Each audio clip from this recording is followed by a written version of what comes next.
Next, I will be walking you through the writing section of the IELTS academic test. Let's start with Part A, the test description. The IELTS academic writing test lasts 60 minutes and consists of two compulsory tasks. Task 1, a report based on visual diagram. You are expected to write at least 150 words in about 20 minutes. Task 2, an essay in response to an argument or problem. You are expected to write at least 250 words in about 40 minutes. The test is designed for candidates planning to study at a university or join professional body in an English-speaking country. It claims to measure your ability to present information logically, compare data, and construct an argument. In Test 2, the Task 1 is a map. It shows changes to a farm between 1950 and today. You must select main features and make comparisons. But the IELTS Task 1 can also be other formats. The task is descriptive and factual. No opinion is required. You are being tested on your ability to select key information and report it accurately. Now Task 2, the essay. In Test 2, the question is, in many countries, schools close for 2 months or more in summer. What is the value of long holidays? What are the arguments for shorter holidays? This is a two-part question. You must address both parts equally. However, just like Task 1, Task 2 also comes in different formats across the IELTS tests. So, Task 2 tests your ability to present a clear position, develop arguments with examples, use cohesive devices, show control of grammar and vocabulary. Now let's move to Part 2, critical analysis. First, validity. Does the test measure what it claims to? On the positive side, the tasks are authentic. At universities, students do need to interpret data and write essays, so the construct academic writing ability is well represented.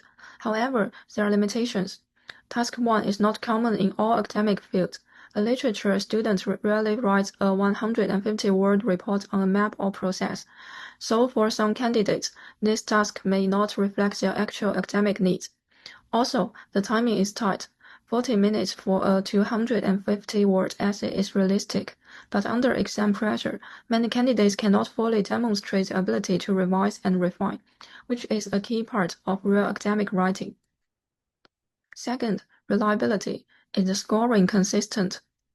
IELTS use a public band descriptor and examiners are trained and monitored. This is a strength. But let's look at the sample answers in Cambridge 20. In Test 2, there is a Band 6 Task 1 answer and a Band 7 Task 2 answer.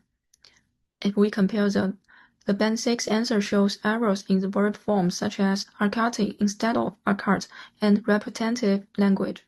The Band 7 answer is more fluent, with better cohesion and lexical control. This shows that the scoring is fine granted, but it also raises a question. Can a script with good ideas but poor grammar still get a high score? In IELTS, grammar accounts for 25% of the mark, so the answer is no. This is fair, but it may disadvantage candidates who are knowledgeable but have not fully mastered English grammar. Third, fairness and washback. Positively, IELTS encourages integrated skill development. To write well, you must read well. This is a good washback effect. However, there is a negative washback.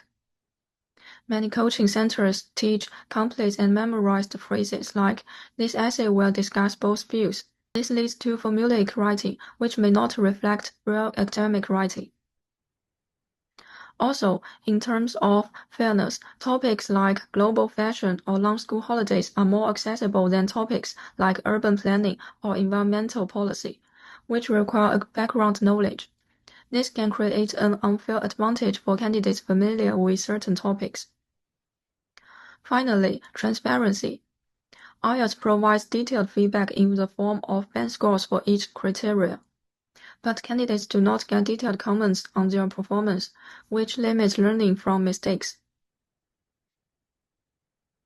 To warm up, the IELTS writing test is well structured and covers a range of academic genres. It has strong reliability and a clear scoring system. However, there are concerns about authenticity for some academic fields, topic basis in Task 2, negative washback leading to memorized responses. Despite these limitations, it remains one of the most comprehensive tests of academic writing available. Finally, here are some suggestions for improvement.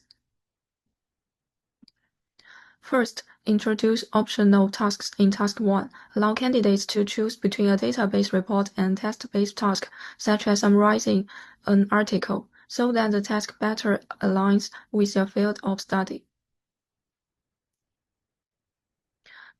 Second, provide more detailed feedback. Instead of just band scores, candidates could receive a short comment on strengths and weaknesses, which would make the test more educational and help learners to improve. Third, broaden the range of Task 2 topics. Include more topics that are universally accessible, or provide background information in the question to level the playing field.